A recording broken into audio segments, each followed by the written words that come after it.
بسم اللہ الرحمن الرحیم۔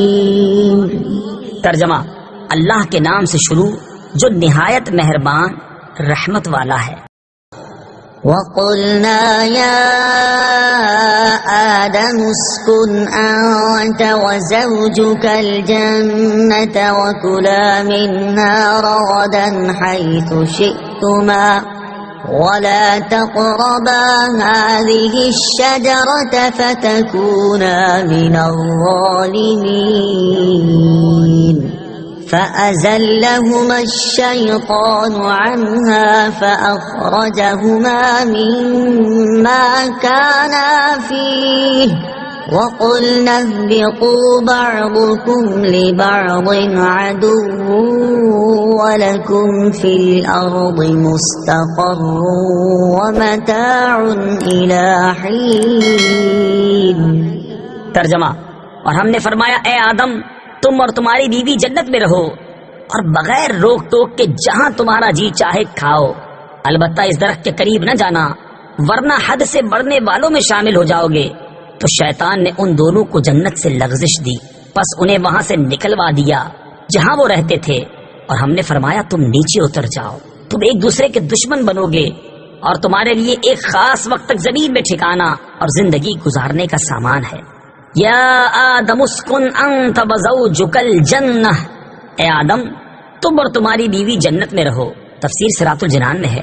یہاں سے حضرت آدم علیہ السلام اور ابلیس کا واقعہ بیان کیا گیا ہے، اور اس کا خلاصہ کچھ یوں ہے۔ حضرت آدم علیہ السلام اور ابلیس کے واقعے کا خلاصہ: حضرت آدم علیہ السلام کو سجدہ نہ کرنے کی وجہ سے شیطان مردود ہوا تھا، لہٰذا وہ حضرت آدم علیہ السلام کو نقصان پہنچانے کی طاق میں رہا۔ اللہ تعالیٰ نے حضرت آدم علیہ السلام اور حضرت حوا رضی اللہ تعالی عنہا سے فرمایا کہ جنت میں رہو اور جہاں دل کرے بے روک ٹوک کھاؤ، البتہ اس درخت کے قریب نہ جانا۔ شیطان نے انہیں وسوسہ ڈالا اور کہنے لگا کہ تمہیں تمہارے رب عز و جل نے اس درخت سے اس لیے بنا فرمایا ہے کہ کہیں تم فرشتے نہ بن جاؤ یا تم ہمیشہ زندہ رہنے والے نہ بن جاؤ۔ اور اس کے ساتھ شیطان نے قسم کھا کر کہا کہ میں تم دونوں کا خیر خواہ ہوں۔ اس پر انہیں خیال ہوا کہ اللہ پاک کی جھوٹی قسم کون کھا سکتا ہے۔ اس خیال سے حضرت حوا رضی اللہ تعالی عنہا نے اس میں سے کچھ کھایا، پھر حضرت آدم علیہ السلام کو دیا تو انہوں نے بھی کھا لیا، اور یہ خیال کیا کہ اللہ تعالیٰ کی ممانعت تحریمی نہ تھی بلکہ تنزیہی تھی، یعنی حرام قرار دینے کے لیے نہ تھی بلکہ ایک ناپسندیدگی کا اظہار تھا۔ یہاں حضرت آدم علیہ السلام سے اجتہاد میں خطا ہوئی، اور خطائے اجتہادی گناہ نہیں ہوتی، چنانچہ شیطان کے دھوکے کی وجہ سے انہوں نے اس ممنوعہ درخت کا پھل کھا لیا، اور پھل کھاتے ہی ان کے پردے کے مقام بے پردہ ہو گئے اور وہ اسے چھپانے کے لیے ان پر پتے ڈالنے لگے۔ اس وقت اللہ تعالیٰ نے فرمایا کہ کیا میں نے تمہیں اس درخت سے منع نہیں کیا تھا، اور میں نے تم سے یہ نہ فرمایا تھا کہ شیطان تمہارا کھلا دشمن ہے؟ اس کے بعد حکم الہی ہوا کہ تم زمین پر اتر جاؤ۔ اب تمہاری اولاد آپس میں ایک دوسرے کی دشمن ہوگی اور تم ایک خاص وقت تک زمین میں رہو گے۔ زمین پر تشریف آوری کے بعد حضرت آدم علیہ السلام ایک عرصے تک اپنی لغزش کی معافی مانگتے رہے، حتیٰ کہ آپ علیہ السلام کو اللہ تعالیٰ کی طرف سے چند کلمات سکھائے گئے۔ پھر جب آپ علیہ السلام نے ان کلمات کے ساتھ توبہ و معافی کی درخواست کی تو وہ قبول ہوئی۔ ایک اہم مسئلہ یاد رکھنا ضروری ہے، کیونکہ آج کل بے باکی کا دور ہے اور جس کا جو جی چاہتا ہے بول دیتا ہے، یہاں تک کہ مذہبی معاملات میں اور اہم عقائد میں بھی زبان کی بے احتیاطیاں شمار سے باہر ہیں۔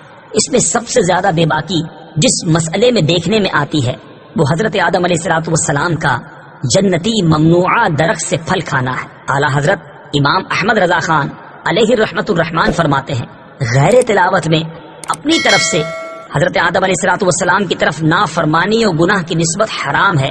ائمہ دین نے اس کی تصریح فرمائی، بلکہ ایک جماعت علماء کرام نے اسے کفر بتایا ہے۔ لہٰذا اپنے ایمان اور قبر و آخرت پر ترس کھاتے ہوئے ان معاملات میں خاص طور پر اپنی زبان پر قابو رکھیں۔ وَلَا تَقْرَبَا، اور قریب نہ جانا۔ اس آیت میں اصل ممانعت درخت کا پھل کھانے کی ہے، لیکن اس کے لیے فرمایا کہ قریب نہ جانا۔ اس طرز خطاب سے علماء نے یہ مسئلہ نکالا ہے کہ اصل فعل کے ارتکاب سے بچانے کے لیے اس کے قریب جانے سے بھی روکنا چاہیے۔ جیسے بچے کے سیڑھیوں سے گرنے کا اندیشہ ہوتا ہے تو اسے صرف سیڑھیوں پر کھڑا ہونے سے منع نہیں کرتے بلکہ سیڑھیوں کے قریب بھی نہیں جانے دیتے۔ اسی طرح بیسیوں کاموں میں علماء کرام اسی اندیشے سے منع فرماتے ہیں کہ کوئی فعل بذات خود منع نہیں ہوتا، لیکن اگر لوگ اس کے قریب جائیں گے تو ممنوع کا ارتکاب کر بیٹھیں گے۔ جیسے عورتوں کو قبرستان جانے سے منع کرنے میں یہی حکمت ہے۔ اسی سے پیر اور مشائخ کے فعل کا استدلال ہو سکتا ہے کہ وہ مریدوں کی تربیت کے لیے بعض اوقات کسی جائز کام سے بھی روک دیتے ہیں، کیونکہ وہ جائز کام کسی برائی تک پہنچنے کا ذریعہ بن سکتا ہے۔ فَتَكُونَا مِنَ الظَّالِمِينَ، ورنہ تم زیادتی کرنے والوں سے ہو جاؤ گے۔ ظلم کا معنی ہے کسی شے کو اس کی اپنی جگہ کے علاوہ کسی اور جگہ رکھنا، اور یہاں آیت میں ظلم خلاف اولا کے معنی میں ہے۔ انبیاء کرام علیہ الصلوۃ والسلام کو ظالم کہنے والے کا حکم، یاد رہے کہ انبیاء کرام علیہ الصلوۃ والسلام کو ظالم کہنا گستاخی اور توہین ہے، اور جو انبیاء کرام علیہ الصلوۃ والسلام کو ظالم کہے وہ کافر ہے۔ اللہ تعالیٰ مالک اور مولا ہے، وہ اپنے مقبول بندوں کے بارے میں جو چاہے فرمائے، کسی دوسرے کی کیا مجال کہ وہ انبیاء کرام علیہ الصلوۃ والسلام سے متعلق کوئی خلاف ادب کلمہ زبان پر لائے، اور اللہ تعالیٰ کے اس طرح کے خطابات کو اپنی جرت و بے باکی کی دلیل بنائے۔ اس بات کو یوں سمجھیں کہ بادشاہ کے ماں باپ بادشاہ کو ڈانٹیں، اور یہ دیکھ کر شاہی محل کا جمعدار بھی بادشاہ کو انہی الفاظ میں ڈانٹنے لگے تو اس احمق کا کیا انجام ہوگا۔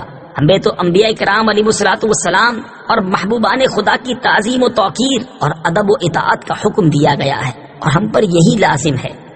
انبیاء علیہ الصلوۃ والسلام کی عصمت کا بیان، یہ بھی یاد رہے کہ انبیاء کرام علیہ الصلوۃ والسلام معصوم ہوتے ہیں اور ان سے کوئی گناہ سرزد نہیں ہوتا۔ ان کے معصوم ہونے پر 20 دلائل ہیں، یہاں پر صرف 3 دلائل پیش کرتا۔ نمبر 1، انبیاء کرام علیہ الصلوۃ والسلام اللہ تعالیٰ کے چنے ہوئے اور مخلص بندے ہیں، جیسا کہ اللہ تعالیٰ نے حضرت ابراہیم، حضرت اسحاق اور حضرت یعقوب علیہ الصلوۃ والسلام کے بارے میں واضح طور پر ارشاد فرمایا، إِنَّا أَخْلَصْنَاهُمْ بِخَالِصَةٍ ذِكْرَى الدَّارِ۔ ترجمہ، بے شک ہم نے انہیں ایک کھری بات سے چن لیا، وہ اس آخرت کے گھر کی یاد ہے۔ اور حضرت یوسف علیہ السلام کے بارے میں ارشاد فرمایا، إِنَّهُ مِنْ عِبَادِنَا الْمُخْلَصِينَ۔ ترجمہ، بے شک وہ ہمارے چنے ہوئے بندوں میں سے ہے، اور جو اللہ تعالیٰ کے مخلص بندے ہیں شیطان انہیں گمراہ نہیں کر سکتا، جیسا کہ اس کا یہ اعتراف خود قرآن مجید میں موجود ہے۔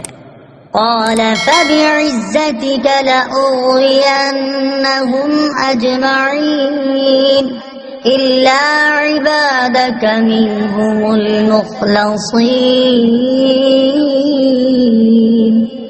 ترجمہ، اس نے کہا تیری عزت کی قسم ضرور میں ان سب کو گمراہ کر دوں گا مگر جو ان میں تیرے چنے ہوئے بندے ہیں۔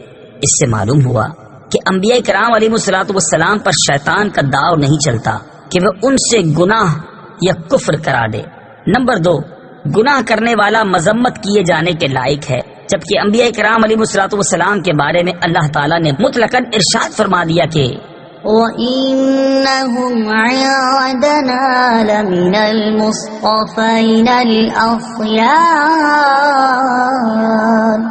ترجمہ، اور بے شک وہ ہمارے نزدیک بہترین چنے ہوئے بندوں میں سے ہیں۔